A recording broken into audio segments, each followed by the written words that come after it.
go get some more calf drinkers.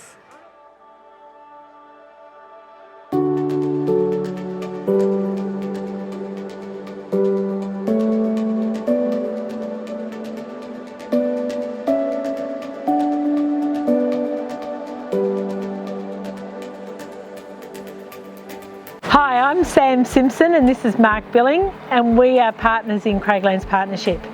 We've got 4 kids: Thomas, who's 16, Bridget, who is 14, Bella, who is just turned 12, and Henry, who's 10. So we're a 4th generation farming family here at Craiglands, just outside of Colac. We're farming around 420 odd cows, and we're running 2 properties, but our milking operation here. So our workplace is also where our kids live, so we're very conscious about how we work with our staff and obviously involving our kids on farm as well. Our kids have been brought up on the farm since birth, but that doesn't mean that they have been involved in the farming operations since they were little. We've been fairly conscious about what their roles have been on farm.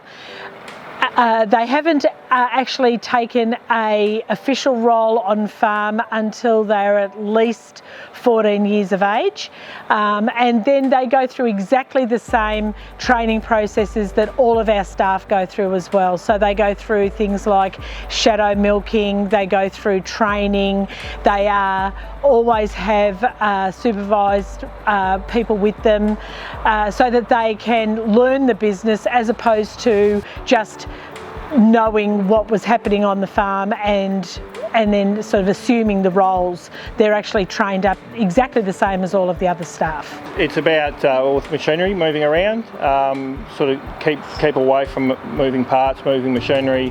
Whenever they're in the tractors with us, they're in the safety seats, seat belts on, all the basic sort of stuff. We try and keep all our machinery in good working order. Mirrors and all those sorts of things are pretty critical to make sure that we can see the kids if they are moving around. But generally speaking, they're only around the farm when we're here. We don't rely on staff. It's not their job to watch out for our kids, so we make sure that they're involved with what we do and it's safe. I think some of the other things too, we've got no-go zones around the farm, so the effluent ponds, those sorts of areas, dams, they're not allowed to go any near those on their own. They've always got to be supervised.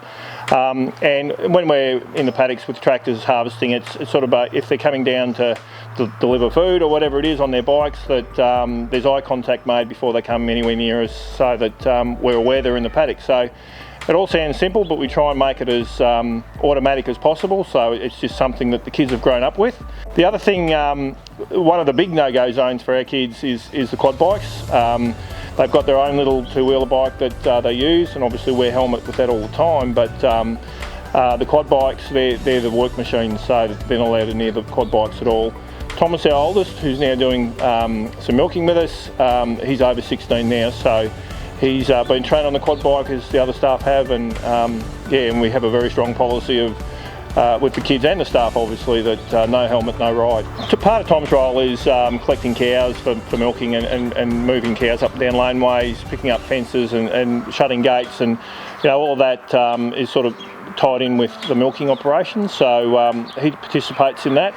The younger kids, obviously when we've got calves around, it's sort of a fairly controlled situation, so the kids are in a safe environment pretty much when they're in the shed with us. And again, it's usually with us rather than staff. So I think our advice would be to create safe zones, particularly with younger kids. So when our kids were younger, we had our backyard was all fenced off. That's where the swings were and the fort and all those sorts of things that they could play with. And that was completely separate to everything else in the farm. And a little bit of supervision was all they really needed in that area, because we knew when they were younger that they couldn't get out. As they've got older and they've been able to move around, it's understanding what machinery in particular can do and what large animals can do, and we sort of talk about that a fair bit as well. And it's not about assuming, it's making sure that they understand it. So when they have friends here too, obviously we've got to supervise them a lot differently, because they're not used to farming operations. So it's great that our kids can sort of pass on the knowledge that we've passed on to them to another cohort of children on the farm. And I think another thing for farm families to take on board is that because our kids have grown up here, that we sometimes assume that they just understand what the roles are, and that is potentially a recipe for disaster. Assuming that the children just know how to move cows, how to ride a bike, how to operate machinery is really not ideal. So it's really about making sure that when the children are ready to enter into the system and they are ready to take on those responsibilities, that they're adequately trained. We take time and effort to train staff that we employ and pay to do the jobs around the farm, and we should be doing exactly the same with our children as well. So don't assume that they know how to do something. Spend the time with them and make sure that they're trained adequately to do it. Farming families should really be looking at their children and thinking, could they be able to do that job? And if that is appropriate for them to do, that they do have the adequate training and supervision until we're all comfortable that those children can actually do the job that we're asking them to do.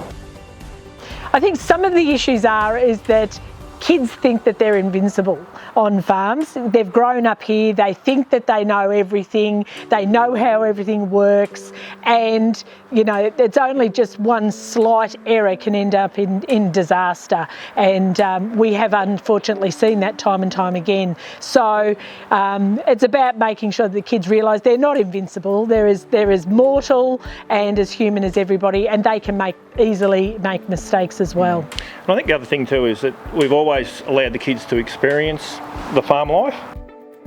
One of our favourite calves, Dot, she was a Jersey cross. Oh, don't talk to us about Dot. She's a calf that we were too small to sell, and so we kept it, and we did dehorn it, so it's got horns now. And it's every time we get a phone up that there's a calf out of its paddock, it's always Dot or another calf. Dot would come up and give me hugs.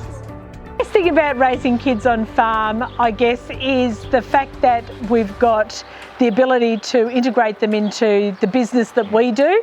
They can see exactly what is happening from an agricultural perspective, from paddock to plate. They've got a very broad view of what happens from a consumer's point of view. But from us, it's a great lifestyle as well. They've got the space to be able to go out and enjoy life. Yeah, and I think the other thing too is learning how to care for animals and be responsible around animals and understand how animals react to different situations and all of that thing too, because you know, obviously a dairy cow is a pretty big thing, so when the kids are around the bigger cows, obviously that they know where to stand and where to be when something unplanned happens, so that's good in their learning as well.